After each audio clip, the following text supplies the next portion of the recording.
بسم الله الرحمن الرحيم. يا أيها المزمل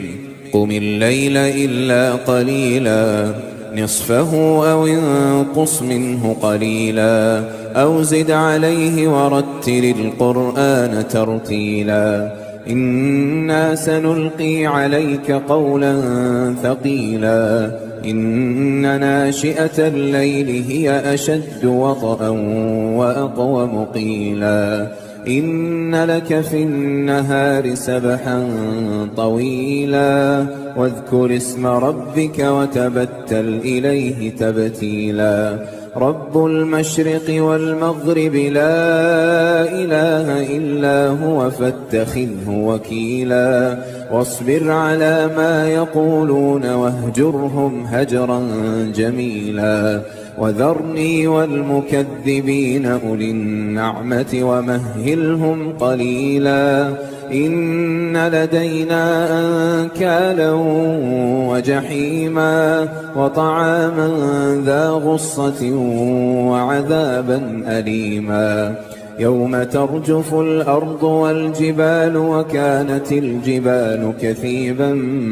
مهيلا إنا أرسلنا إليكم رسولا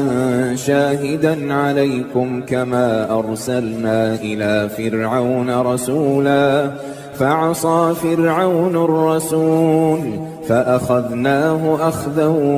وبيلا فكيف تتقون إن كفرتم يوما يجعل الولدان شيبا السماء منفطر به كان وعده مفعولا إن هذه تذكرة فمن شاء اتخذ إلى ربه سبيلا إن ربك يعلم أنك تقوم أدنى من ثلثي الليل ونصفه وثلثه وطائفة من الذين معك والله يقدر الليل والنهار علم أن لن تحصوه فتاب عليكم فاقرؤوا ما تيسر من القرآن علم أن سيكون منكم مرضى وآخرون يضربون في الأرض يبتغون من فضل الله وآخرون يقاتلون في سبيل الله فاقرؤوا ما تيسر منه وأقيموا الصلاة وآتوا الزكاة وأقرضوا الله قرضا حسنا وما تقدموا لأنفسكم من خير تجدوه عند الله هو خيرا وأعظم أجرا واستغفروا الله إن الله غفور رحيم. بسم الله الرحمن الرحيم. الرحمن علم القرآن خلق الإنسان علمه البيان الشمس والقمر بحسبان والنجم والشجر يسجدان والسماء رفعها ووضع الميزان ألا تطغوا في الميزان وأقيموا الوزن بالقسط ولا تخسروا الميزان والأرض وضعها للأنام فيها فاكهة والنخل ذات الأكمام والحب ذو العصف والريحان فبأي آلاء ربكما تكذبان خلق الإنسان من صلصال كالفخار وخلق الجان من مارج من نار فبأي آلاء ربكما تكذبان رب المشرقين ورب المغربين فبأي آلاء ربكما تكذبان مرج البحرين يلتقيان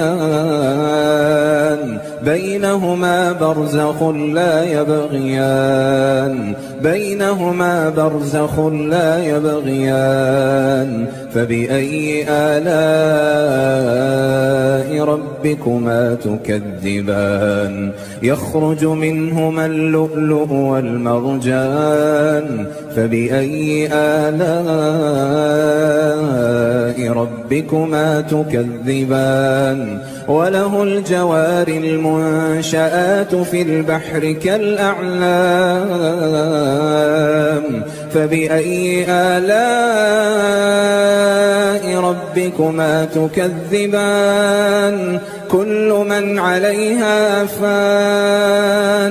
كل من عليها فان ويبقى وجه ربك ذو الجلال والإكرام فبأي آلاء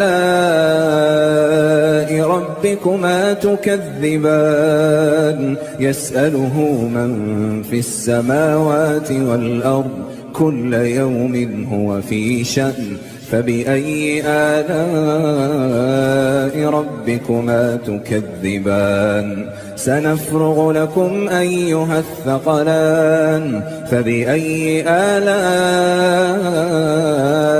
ربكما تكذبان يا معشر الجن والإنس إن استطعتم أن تنفذوا من أقطار السماوات والأرض فانفذوا لا تنفذون إلا بسلطان فبأي آلاء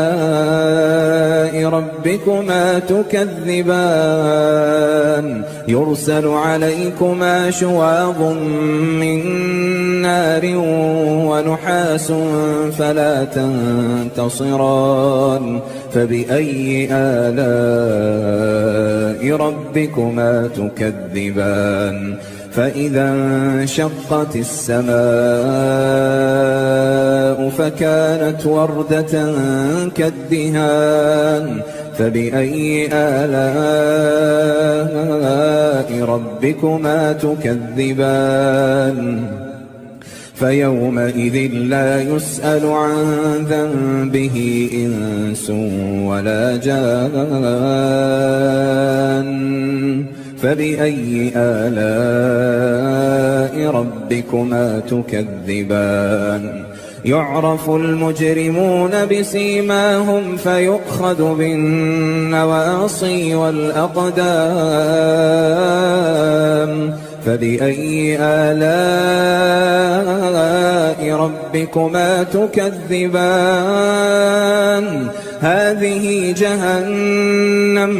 هذه جهنم التي يكذب بها المجرمون يطوفون بينها وبين حميم آن فبأي آلاء ربكما تكذبان ولمن خاف مقام ربه جنتان فبأي آلاء ربكما تكذبان ذواتا أفنان فبأي آلاء ربكما تكذبان فيهما عينان تجريان فبأي آلاء ربكما تكذبان فيهما من كل فاكهة زوجان فبأي آلاء ربكما تكذبان متكئين على فرش بطائنها من استبرق وجنى الجنتين دان فبأي آلاء ربكما تكذبان فيهن قاصرات الطرف لم يطمثهن إنس قبلهم ولا جان فبأي آلاء ربكما تكذبان كأنهن الياقوت والمرجان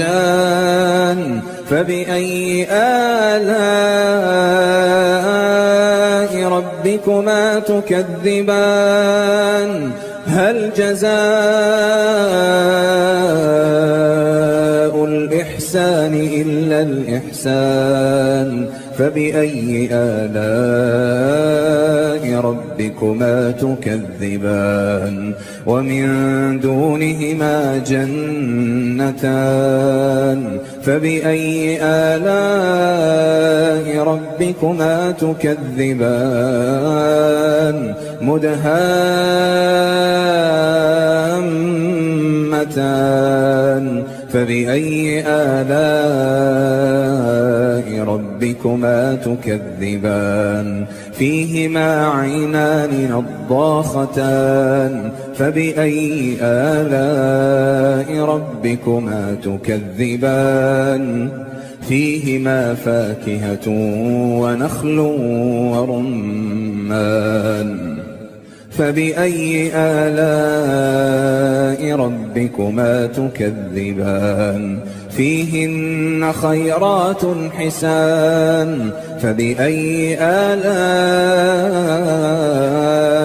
ربكما تكذبان حور مقصورات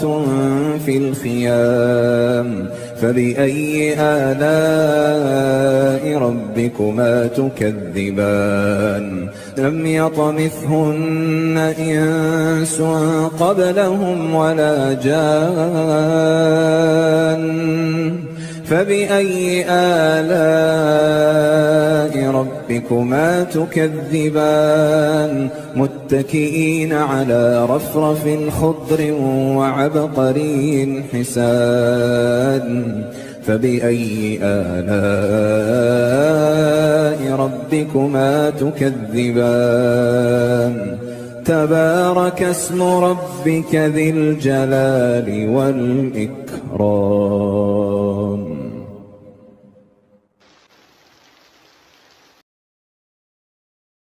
بسم الله الرحمن الرحيم. ياسين والقرآن الحكيم إنك لمن المرسلين على صراط مستقيم تنزيل العزيز الرحيم لتنذر قوما ما أنذر آباؤهم فهم غافلون لقد حق القول على أكثرهم فهم لا يؤمنون إنا جعلنا في أعناقهم أغلالا فهي إلى الأذقان فهم مقمحون وجعلنا من بين أيديهم سدا ومن خلفهم سدا فأغشيناهم فهم لا يبصرون وسواء عليهم أأنذرتهم أم لم تنذرهم لا يؤمنون إنما تنذر من اتبع الذكر وخشي الرحمن بالغيب فبشره بمغفرة وأجر كريم إنا نحن نحيي الموتى ونكتب ما قدموا وآثارهم وكل شيء أحصيناه في إمام مبين واضرب لهم مثلا أصحاب القرية إذ جاءها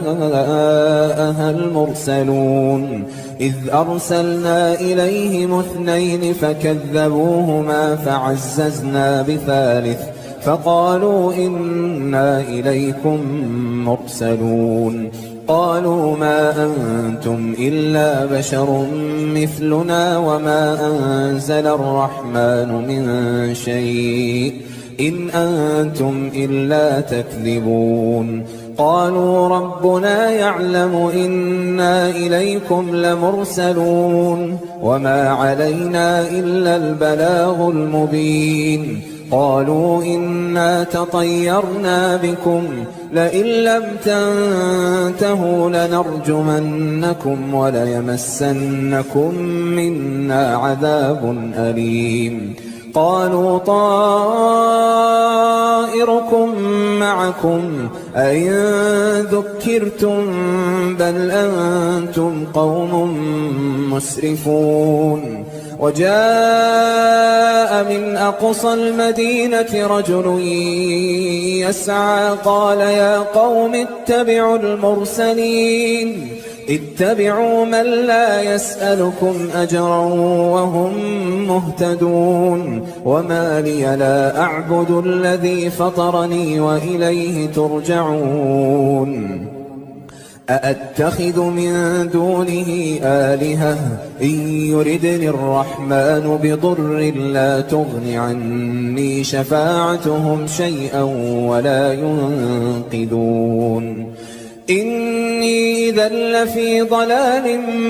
مبين إني آمنت بربكم فاسمعون قيل ادخل الجنة قال يا ليت قومي يعلمون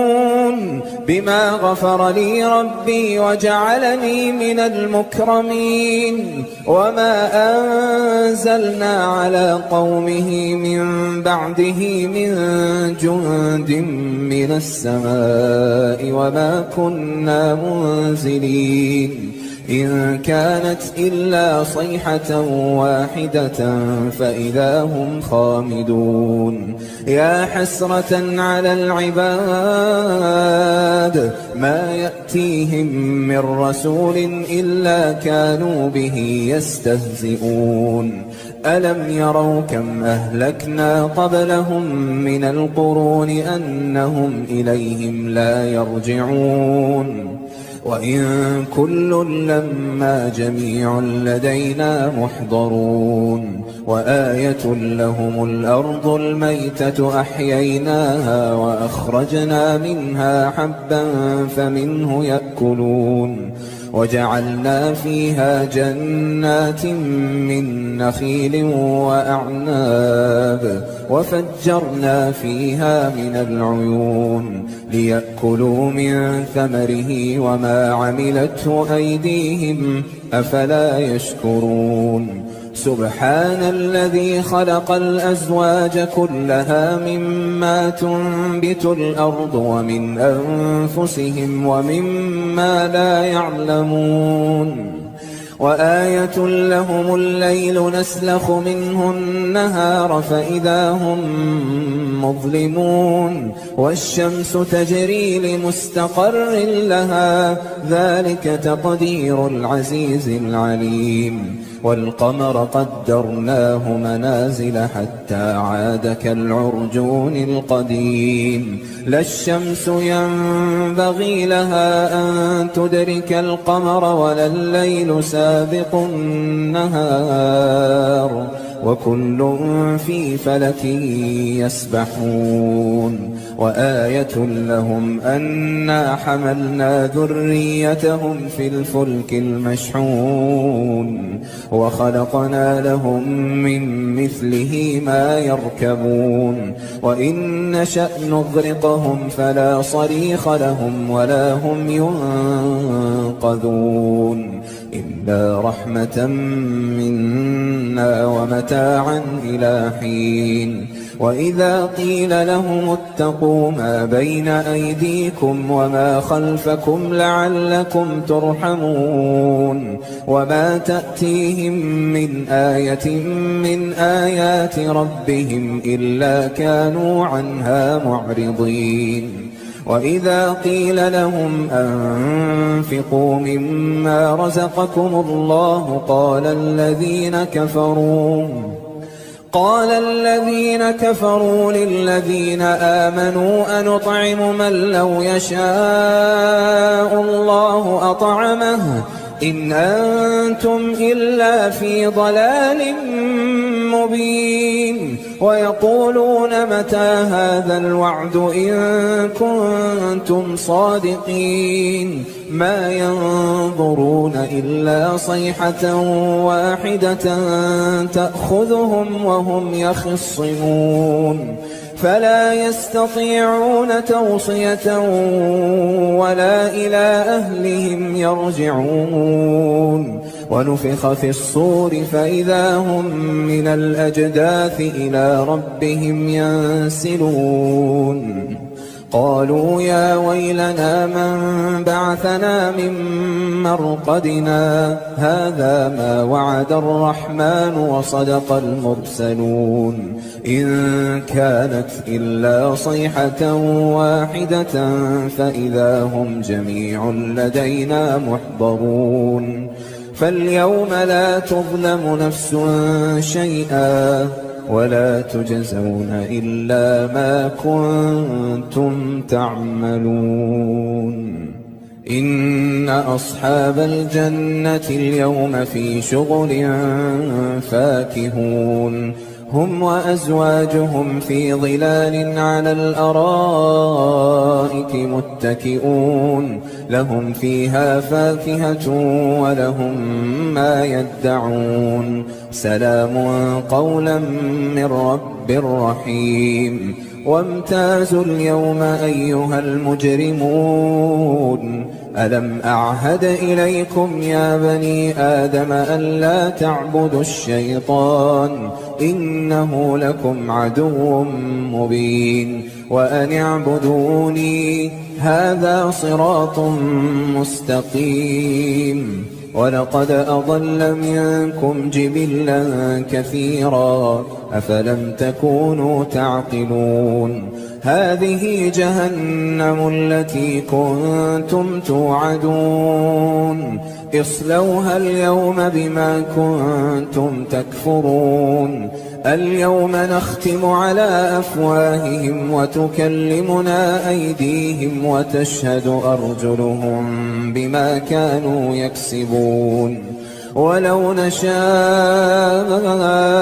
لطمسنا على أعينهم فاستبقوا الصراط فأنى يبصرون ولو نشاء لمسخناهم على مكانتهم فما استطاعوا مضيا ولا يرجعون ومن نعمره ننكسه في الخلق أفلا يعقلون وما علمناه الشعر وما ينبغي له إن هو إلا ذكر وقرآن مبين لينذر من كان حيا ويحق القول على الكافرين أولم يروا أنا خلقنا لهم مما عملت أيدينا أنعاما فهم لها مالكون وذللناها لهم فمنها ركوبهم ومنها يأكلون ولهم فيها منافع ومشارب أفلا يشكرون واتخذوا من دون الله آلهة لعلهم ينصرون لا يستطيعون نصرهم وهم لهم جند محضرون فلا يحزنك قولهم إنا نعلم ما يسرون وما يعلنون أولم ير الإنسان أنا خلقناه من نطفة فإذا هو خصيم مبين وضرب لنا مثلا ونسي خلقه قال من يحيي العظام وهي رميم قل يحييها الذي أنشأها أول مرة وهو بكل خلق عليم الذي جعل لكم من الشجر الأخضر نارا فإذا أنتم منه توقدون أوليس الذي خلق السماوات والأرض بقادر على أن يخلق مثلهم بلى وهو الخلاق العليم إنما أمره إذا أراد شيئا أن يقول له كن فيكون فسبحان الذي بيده ملكوت كل شيء